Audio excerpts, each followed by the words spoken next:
ನೆತ್ತಿ ಕೊರಳ ಗಿರಿಗೆ ಪರಮೇಶ್ವರನ ಕೊರಳಲಿ ಬರದಿ ಹಾಗೆ ನೆತ್ತಿ ಕೊರಳ ಗಿರಿಗೆ ಪರಮೇಶ್ವರನ ಕೊರಳಲಿ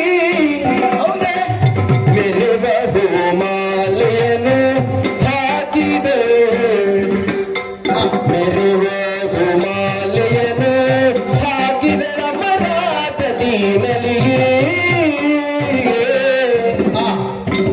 ಚರಣ ಕೆರಗಿನ ಸುದಿಯ ಧರಣಿಧರನು ತೆಗೆದು ಪಕ್ಕದಲ್ಲಿ ಮುಟ್ಟಿಸಿ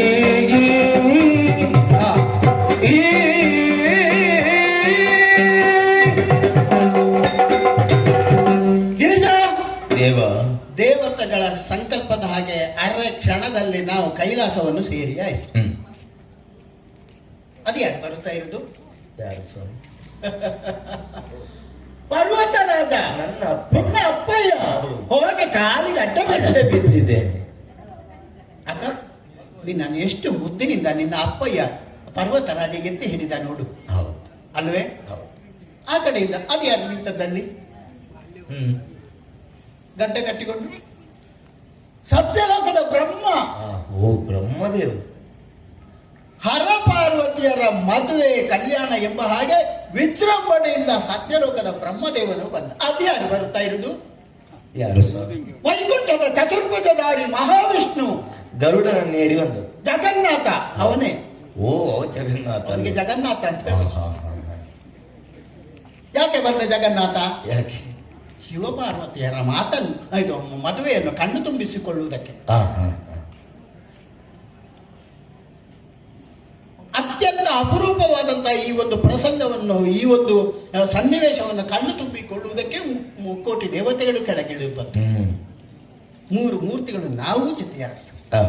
ನಿನ್ನ ಅಪ್ಪ ಹೇಗೂ ಬಂದು ನೀನು ಕಾಲಿಗೆ ಅಡ್ಡವಿದ್ದೆ. ನಿನ್ನ ಕೈಯಲ್ಲಿ ಏನು ಕೊಟ್ಟ ಅವನು? ಮಾಲೆ ಕೊಟ್ಟಿದ್ದಾರೆ. ಯಾರಿಗೆ ಹಾಕಲಿಕ್ಕೆ? ನಿಮ್ಮ ಕೊರಳಿಗೆ ಹಾಕ್ಲಿಕ್ಕೆ. ಅದೇನು ಕೇಳುತ್ತಾ ಇರುವುದು? ಮಂಗಳವಾದ್ಯ. ಮಂಗಳವಾದ್ಯ. ಈ ಮಂಗಳವಾದ್ಯಲ್ಲಿ ಆಗಬೇಕಾದ್ದೇನು? ಮದುವೆ. ಯಾರಿಗೆ? ಶಿವ ಪಾರ್ವತಿಯರಿ. ಆ ಕೊರಳ ಹಾರ ಯಾರಿಗೆ? ಮೊದಲು ನಾನೇ ನಿಮಗೆ ಹಾಕಿ. ಆಮೇಲೆ ಲಗ್ನ ಮುಹೂರ್ತದಿ ಲಗ್ನ ಮುಹೂರ್ತದಿ ಹೋಮದ ಮಂತ್ರದಿ ದಿನರತ್ನೆಯಳು ಅಗ್ನಿ ಸಾಕ್ಷಿಯಲಿ ಮಗಳನ್ನು ಶ್ರೀ ಮಗ ದೇವಗೆ ಶೀಘ್ರದಿ ಕಾರ್ಯ ನಿರಿದನು ಮಗಳನ್ನು ಶ್ರೀ ಮಗ ದೇವಿಗೆ ಶೀಘ್ರದಿ ಕಾರ್ಯ ನಿರಿದನು ಲಗ್ನ ಮುಹೂರ್ತದಿ ಧೂಪ ಸಮಗ್ರ ಪಿರಾದತ್ತೆಯಳು ಅಗ್ನಿ ಸಾಕ್ಷಿಯಲಿ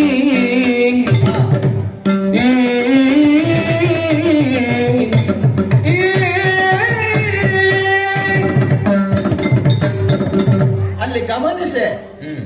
ನಿನ್ನ ಅಪ್ಪ ಅಮ್ಮ ಕಲ್ಯಾಣ ಮಂಟಪದಲ್ಲಿ ಇದ್ದು ಅದು ಯಾಕೋ ಗೊತ್ತಿಲ್ಲ, ಲೌಕಿಕರ ಹಾಗೆ ಅವರ ಕಣ್ಣಲ್ಲೂ 2 ತೊಟ್ಟು ನೀರು ಬಂತು. ಗಮನಿಸಿದೆಯಾ ನೀನು? ತಪ್ಪಲ್ಲ. ಮುದ್ದಿನಂತಹ ಸಾಕಿದಂತಹ ಮಗುವನ್ನು ಇನ್ನೊಬ್ಬನ ಮನೆಗೆ ಕೊಡುವಾಗ ಆನಂದ ಬಾಷ್ಪ ಖಂಡಿತವಾಗಿ ಅದು ಬರಲೇಬೇಕು. ಅದು ಬಂದ್ರೆ ಸಾರ್ಥಕ. ಕನ್ಯಾ ವರಯತೆ ರೂಪಂ ಮಾತಾ ವಿತ್ತಂ ಪಿತಾ ಶ್ರುತಂ. ಆಮೇಲೆ ಬಾಂಧವ ಕುಲವಿಚ್ಚಂತಿ ಮೃಷ್ಟಾನ್ನೇ ಇತರೆ ಜನಾಹ. ಯಾಕೆ ಹೇಳಿದೆ ಗೊತ್ತಾಯ್ತಾ? ಹಸಿವರಿತು ಅಳಲುವ ಶಿಶುವಿಗೆ ಒಸೆದು ಮೊಲೆ ಹಾಲು ಕೊಟ್ಟು ಸಲಹುವ ತಾಯಿ. ನನ್ನ ಮಗಳು, ನನ್ನ ಮಗ, ನನ್ನ ಮುದ್ದಿನ ಸೊಸೆ, ಹೀಗೆ ನನ್ನ ಕಂದ, ನನ್ನ ಕಂದಮ್ಮ, ನನ್ನ ಬಾಲೆ, ನನ್ನ ಹುಡುಗಿ, ನನ್ನ ಹುಡುಗ. ಆ ತಾಯಿಗೆ ಆಗುವಂತ ಒಂದು ಸಂತೋಷ ಅಷ್ಟಿಷ್ಟಲ್ಲ. ಮಗುವನ್ನು ಆಡಿಸುವಾಗ 6 ತಿಂಗಳ ಮಗುವನ್ನು ಎಷ್ಟು ಚಂದದಲ್ಲಿ ದೊಡ್ಡವಳಾಗಿ ಮಾಡ್ತಾರೆ ಅಲ್ವೇ? ಹ್ಮ್ ನಮ್ಮ ದೇವಾಂಶ ಸಂಭೂತರ ವಿಷಯವನ್ನು ಬಿಟ್ಟು ಹ್ಮ್ ಲೌಕಿಕರ ವಿಚಾರವನ್ನು ನಾ ಹೇಳಿದೆ. ಹ್ಮ್ ಅಷ್ಟು ದೊಡ್ಡದು ಮಾಡಬೇಕಾದ್ರೆ 60-70 ವರ್ಷ ಆಗುವವರೆಗೂ ಕೂಡ ಆ ನೆನಪು ಆ ಮಗುವಿನಲ್ಲಿ ಬೇಕು. ನನ್ನ ಅಪ್ಪ ನನ್ನ ಅಮ್ಮ ಎಷ್ಟು ಕಷ್ಟದಲ್ಲಿ ಸಾಕಿದ್ರು ನನ್ನ. ಆ, ರಾತ್ರಿಯ ನಿದ್ರೆಯನ್ನು ಬಿಟ್ಟರು, ಹ್ಮ್ ಹಗಲಿನ ಊಟವನ್ನು ಬಿಟ್ಟರು. ಹ್ಮ್ ಮಗುವಿಗೆ ಮೈ ಬಿಸಿ ಆಯ್ತು ಅಂತ ಹೇಳಿದ್ರೆ ಹ್ಮ್ ಜ್ವರ ಬರುವಂತದ್ದು ಹೆತ್ತ ತಾಯಿಗೆ. ಹ್ಮ್ ಅದೇ ಕಣ್ಣೀರು ಕಲ್ಯಾಣ ಮಂಟಪದಲ್ಲಿ ಆಗ್ತಾ ಇತ್ತು. ಹ್ಮ್ ಹ್ಮ್ ನೀ ಅರ್ಥೈಸಿಕೊಂಡೆಯಾ? ಹ್ಮ್ ತನೆಯನ್ನು ಬಿಗಿದಪ್ಪಿ ಮನಕ ಆನಂದ ತಂದುಕೊಳ್ಳುವ ತಂದೆ ಹ್ಮ್ ನನ್ನ ಮಗು, ಹ್ಮ್ ನನ್ನ ಕರುಳ ಬಳ್ಳಿ, ಹ್ಮ್ ನನ್ನ ನೆತ್ತರನ್ನು ಹಂಚಿಕೊಂಡು ಬಂದದ್ದು. ಹ್ಮ್ ಬಿಗಿದಪ್ಪಿಕೊಂಡು ಆ ವ್ಯಾಮೋಹ, ಪುತ್ರ ವ್ಯಾಮೋಹ ಬಿಡುತ್ತಿತ್ತು. ಅಯ್ಯೋ, ಹ್ಮ್. ನನ್ನ ಮಗಳನ್ನು ಇನ್ನೊಬ್ಬರಿಗೆ ನಾ ಕೊಡಬೇಕಲ್ಲ ಹ್ಮ್ ಅಂತ ಕಣ್ಣ ನೀರು ಬರ್ತದೆ ಅವರಿಗೆ ಸಹಜವಾಗಿ. ಹ್ಮ್. ಲೋಕದಲ್ಲಿ ನಡೆಯುತ್ತದೆ ಇದು. ಆ, ಹಾಗೆ ಅವರು ಕಣ್ಣಿಳಿಸ್ತಾ ಇದ್ದಾರೆ. ಹ್ಮ್ ನಿನ್ನ ಅಮ್ಮ ಮೇನಕಾದೇವಿ, ಹ್ಮ್ ಅಪ್ಪಯ್ಯ ಭೂಪತಿ ಪರ್ವತರಾಜ, ಹ್ಮ್ ಅವರಿಬ್ಬರು ಕಲ್ಯಾಣ ಮಂಟಪದಲ್ಲಿ ಭಾವ ಪರವಶವಾದರು ಹ್ಮ್ ಅಲ್ವೇ? ಹ್ಮ್ ಅಂತ ಭಾವ ಪರವಶರಾಗಿ ನಿನ್ನ ತಲೆಗೆ ಮಂತ್ರಾಕ್ಷತೆಯನ್ನು ಹಾಕುತ್ತಾ ಇದ್ದಾರೆ. ಹ್ಮ್ ದೇವತೆಗಳು ಮಂತ್ರಾಕ್ಷತೆಯನ್ನು ಹಾಕಿದ್ದಾರೆ, ಆ, ಬ್ರಹ್ಮದೇವನು ಮಂತ್ರಾಕ್ಷತೆಯನ್ನು ಹಾಕಿದ್ದಾರೆ. ಹೌದು. ಚತುರ್ಭುಜಧಾರಿ ಮಹಾವಿಷ್ಣು ಇಷ್ಟೊಂದು ಯೋಗ್ಯತೆ ನೋಡಿ. ಹ್ಮ್ ಇಂಥವರ ಸಂಭ್ರಮದಲ್ಲಿ ನಾವು ರಾಷ್ಟ್ರದಲ್ಲಿ ಉತ್ಸವದಲ್ಲಿ ಇರುವಾಗ ಹ್ಮ್ ಮತ್ತೇನಾಯ್ತು ಗೊತ್ತೇ? ಹ್ಮ್ ಆ ಮಗು ತೊಳಗೆ ಆ ಆ ಮಗೋತ್ಸವದೊಳಗೆ ಆ ವಿಪ್ರಸ್ತೋಮವನು ಮನ್ನಿಸಿ ಮಹೇಶ್ವರ, ವಿಪ್ರಸ್ತೋಮವನು ಮನ್ನಿಸಿ ಮಹೇಶ್ವರ, ಹೇ ಮದನ ಪರ್ವತ ನಿತ್ತಮೃತ